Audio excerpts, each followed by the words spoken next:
Hello दोस्तों, आज मैं एक्सप्लेन करने वाली हूँ इनऑपरेबल मूवी को। ये मूवी एक साइकोलॉजिकल हॉरर फिल्म है और इस मूवी की प्लॉट्स काफ़ी ट्विस्टेड हैं और इसकी एंडिंग तो हमें हिला कर रख देगी। तो मूवी की शुरुआत होती है और हम गाड़ियों की ट्रैफिक जैम में फंसी एक लड़की को देखते हैं जिसका नाम एमी होता है। और सडनली सीन चेंज होता है और एमी खुद को एक अनजान हॉस्पिटल में पाती है जहां पर कोई डॉक्टर या नर्स नहीं होते। एमी काफ़ी देर तक आवाज़ लगाती है लेकिन किसी के आवाज़ न देने पर कमरे से बाहर निकलने का फैसला करती है। तब हॉस्पिटल में एक इमरजेंसी अनाउंसमेंट टीवी पर देखती है कि उनके शहर में हैरिकेन बहुत तेज़ी से आगे बढ़ रहा है और बहुत सारे दहशत मचा रहा है। एमी वापस अपने रूम में आती है जहां पर वो देखती है कि उसका फ़ोन रिंग हो रहा होता है जो कि उसकी मॉम की वॉइस मैसेज होती है। लेकिन जब एमी फ़ोन ट्राई करती है तब उसका सिग्नल नहीं मिलता। तब एमी अपने कपड़े पहन के वहाँ से निकलने की कोशिश करती है। तभी उसके पैर में एक इंजेक्शन चुभ जाता है और वो ज़मीन पर गिर जाती है।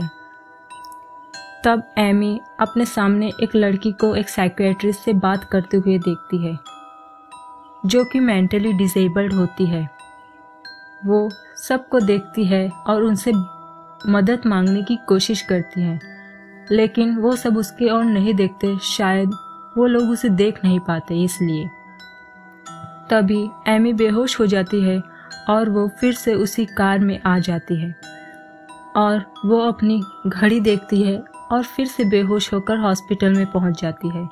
इससे हमें ये पता चलता है कि एमी एक टाइम लूप में फंसी हुई होती है। एमी फिर से अपने कपड़े पहनती है और उस हॉस्पिटल से बाहर निकलने की कोशिश करती है। तब सामने से दो नर्सेस उसे आराम करने के लिए सजेस्ट करती हैं। तब एमी को ये एहसास होता है कि इस बार वो लोग उसे देख सकती है। तब एमी उनसे अपने मॉम से बात करवाने के लिए रिक्वेस्ट करती है। वो नर्सें जब उसके करीब बढ़ने लगती हैं तब एमी वहाँ से अपनी जान बचाकर भागने लगती है और भागते समय वह उसी मेंटली डिसेबल्ड लड़की को देखती है जिसे शॉक ट्रीटमेंट दिया जा रहा होता है।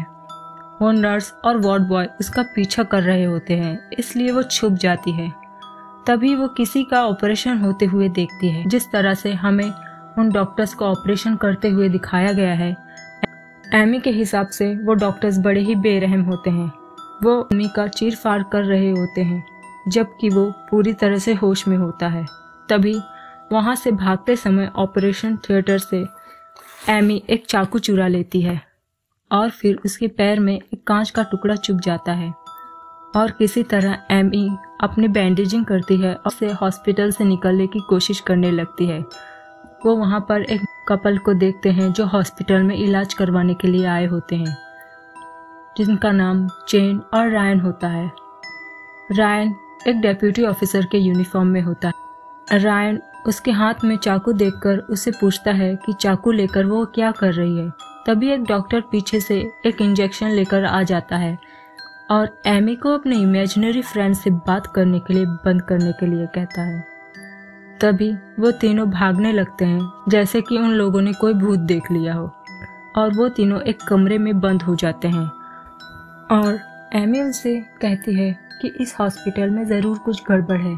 यहाँ पर कुछ मैलिफिसेंट इवल स्पिरिट्स हैं जो उन्हें हॉन्ट कर रही है और उन्हें इस हॉस्पिटल से निकलने नहीं देना चाहती।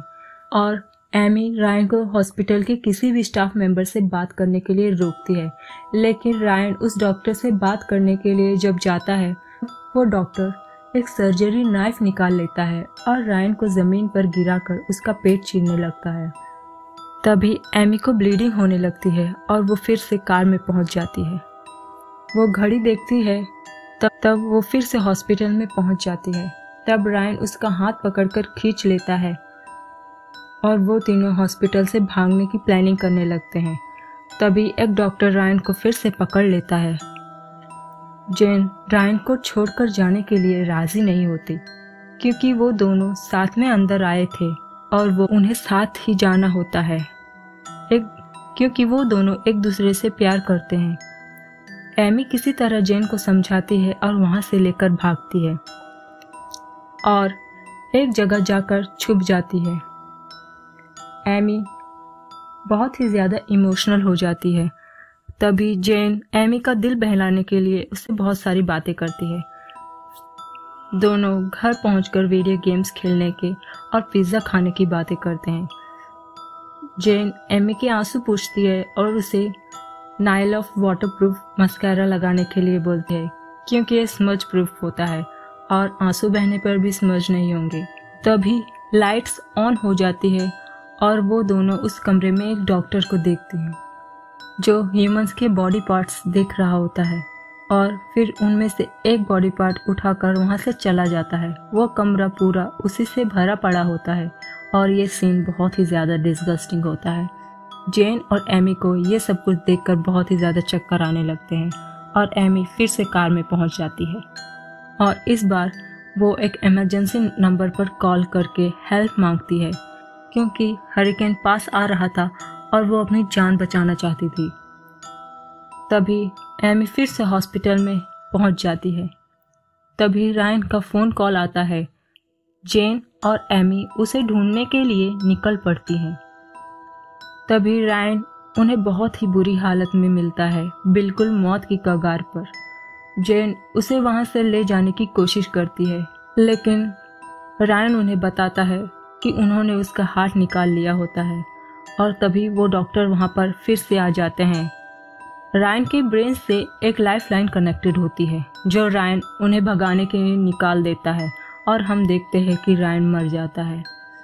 तब वो डॉक्टर्स जेन को पकड़ लेते हैं और एमी अपनी जान बचाकर वहां से भाग निकलती है और वो फिर से बेहोश हो जाती है और एक बार फिर से वो कार में पहुंच जाती है।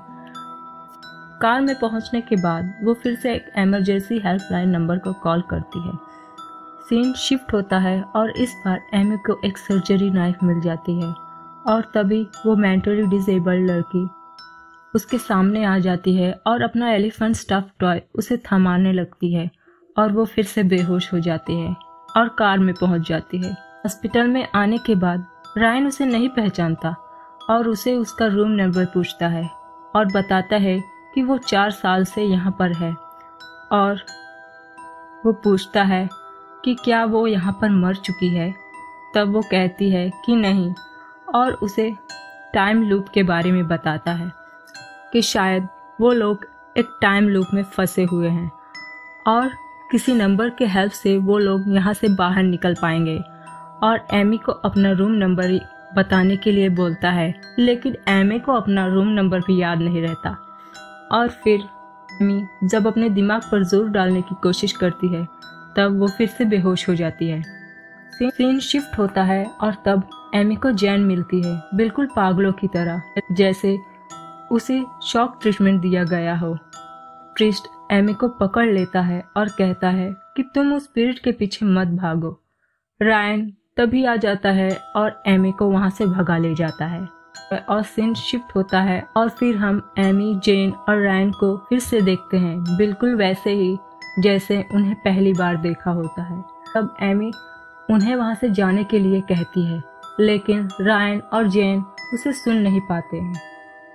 तब एमी को यह लगता है कि शायद उस वॉच की टाइमिंग ही वो नंबर हो जिसकी मदद से वो वहां से बाहर निकल पाएंगे और तभी वो वार्ड बॉय जेन को पकड़ ले जाता है और एमी रायन के साथ रूम नंबर 945 तक पहुंचने की कोशिश करती है, लेकिन रायन को फिर से वो लोग पकड़ ले जाते हैं। रायन जाते जाते कहता है कि ये एक ट्रैप है और उसे फिर से कोई दूसरा नंबर ढूंढना होगा जिससे वो इस टाइम लूप से बाहर निकल सके।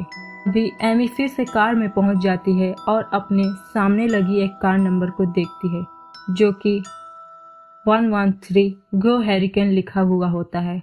जब एमी हॉस्पिटल में एंटर होती है तब एक नर्स उसके सामने आकर उसे रोकने की कोशिश करती है। तब एमी उसे सर्जरी नाइफ से घायल करके वहां से भागने लगती है और रायन को एक अंधेरे कमरे में बंधा हुआ पाती है। वो एक ग्लास के पार्टीशन से जेन को देख रहा होता है जिसे डॉक्टर्स बुरी तरह से टॉर्चर करते हैं, पहले शॉक देकर और फिर उसका ऑपरेशन करके, जबकि वो होश में होती है। फिर प्रिस्ट वहाँ आकर कुछ प्रेयर्स बोलता है और वो जेन को पूरी तरह से पागल होते हुए देखते हैं। एमी, जेन और रायन को वहाँ से निकाल लाती है और रूम नंबर 113 में ले आती है और वहाँ से वो लोग उस टाइम लूप से निकल जाते हैं। सीन यहाँ से शिफ्ट होती है और हम एमी को देखते हैं और वो बिल्कुल ठीक ठाक होती है। और हम हॉस्पिटल के स्टाफ को भी देखते हैं जो कि बहुत ही ज़्यादा हम्बल होते हैं। और वो नर्स एमी को बताती है कि उसे डिस्चार्ज कर दिया गया है। बाहर एक ब्लैक कार उसका इंतज़ार कर रही होती है। तभी हमें ये पता चलता है कि हैरिकेन चला गया है, लेकिन उस हैरिकेन ने काफ़ी चीज़ें तबाह कर दी होती है। नेक्स्ट सीन में हम एमी और उसकी मॉम को देखते हैं और उसकी मॉम से हमें ये पता चलता है कि उसकी बहन की आत्मा उसे हॉन्ट कर रही होती है और एमी को किसी की हेल्प की ज़रूरत होती है। उसकी माँ बहुत उसके लिए परेशान होती है। शायद ये एमी का पास्ट सीन होता है। नेक्स्ट सीन में हम एमी की बहन को देख पाते हैं जो कि साइकेट्रिस्ट के पास होती है और डॉक्टर से बताती है कि उसकी मॉम की डेथ हो चुकी है और एमी की मॉम उसकी स्टेप मॉम है और एमी उसकी स्टेप सिस्टर है। लेकिन एमी और उसके रिलेशनशिप बहुत ही अच्छे होते हैं। वो एमी को बहुत ही ज़्यादा मिस कर रही होती है। कि सिस्टर घर जाना चाहती थी, लेकिन जब वो डॉक्टर से कहती है कि वो घर जाना चाहती है, तब डॉक्टर्स उसे कहते हैं कि जब तक तुम ठीक नहीं हो जाती तब तक तुम घर नहीं जा सकती। और इसी टेंशन में एमी के सिस्टर ने बहुत सारी दवाइयाँ खाकर सुसाइड कर ली होती है। फिर सीन शिफ्ट होता है और हम एमी को फिर से उसी हॉस्पिटल में देखते हैं। वो वार्ड बॉय उसे पकड़ कर ले आता है और बेड पर लेटा देता है। तब उसके बिहेवियर से हमें ये पता चलता है तो एक साइको होती है, जो कि काफ़ी शॉकिंग होता है। उस वार्ड बॉय के चले जाने के बाद एमी अपनी छुपाई हुई मैगजीन निकालती है और हमें ये पता चलता है कि जेन और रायन और ना ही उसके रियल लाइफ में होते हैं। वो तो सिर्फ एक मैगजीन के पिक्चर्स थे जिन्हें वो अपने रियल लाइफ में इमेजिन कर रही होती है। उससे जेन को देखते हैं जो कि एक मॉडल होती है और नाइल ऑफ मास्कारा का एडवर्टाइज कर रही होती है। और हम डेप्यूटी पुलिस ऑफिसर रायन को भी देखते हैं। एमी उस मैगजीन से एक नाइफ निकालती है और उस वार्ड बॉय का गला काट देती है और मूवी यहीं पर एंड हो जाती है। तो दोस्तों, मुझे लगता है कि इस मूवी में एक साइकोपैथ माइंड की वर्किंग प्रोसेस को दिखाने की कोशिश की गई है। शायद एमी की सिस्टर की मौत की वजह से एमी को बहुत बड़ा सदमा लगा होगा, जिसकी वजह से एमी पागल हो गई थी। उसकी मॉम को उसकी बहुत ज़्यादा फिक्र होती है और इसलिए वो एक साइकेट्रिस्ट के पास उसे लेकर आती है और फिर बाद में उसकी बिगड़ती हुई हालत देख के शायद उसे मेंटल असाइलम में एडमिट करवा दिया होगा। और मूवी में बार बार एमी की सिस्टर अपने एलिफेंट टॉय के साथ एमी को हॉन्ट करने आ जाया करती थी। एमी की मॉम को यह लगा होगा कि एमी की सिस्टर की आत्मा उसे हॉन्ट कर रही होगी, इसलिए एमी की तबीयत खराब हो रही है। एमी के मॉम ने एमी के एग्जॉर्सिज्म के लिए एक प्रिस्ट को हायर किया होगा। मूवी को एक टाइम लूप की तरह दिखाया गया है, जो कि असलियत में सिर्फ एमी के साइकोपैथ दिमाग की उपज होती है। शायद एमी रोज अपने कमरे से भागने की कोशिश करती है, लेकिन वो हॉस्पिटल से कभी भी बाहर नहीं निकल पाती थी। जो सीन हमें कार में दिखाया जाता है कि वो कार में है, लेकिन कार के दरवाजे लॉक्ड होते हैं, मतलब वो कभी भी भागने में कामयाब नहीं होती। वो वार्ड बॉय जब उसे पकड़कर उसे बेड पर पटक देता था, तब उसके थॉट्स में वो फिर से उसी हॉन्टेड हॉस्पिटल में आ जाया करती थी। वो मैगजीन पढ़ने लगती थी और कैरेक्टर्स को अपने रियल लाइफ में इमेजिन करने लगती थी कि वो दोनों कपल एक टाइम लूप में उस हॉस्पिटल में फंसे हुए होते हैं और वो एक हीरो की तरह उन्हें बचा लेगी। वो जेन और रायन को एक लवर्स की तरह सोचती है, जो कि असलियत में ऐसा नहीं होता। वो वार्ड बॉय उसके थॉट्स में उसका विलन होता है और इसलिए एमी उसे मार डालती है ताकि वो फरार हो सके। उसका बार बार बेहोश होना उन डॉक्टरों द्वारा इंजेक्ट करके बेहोश करने को दर्शाता है।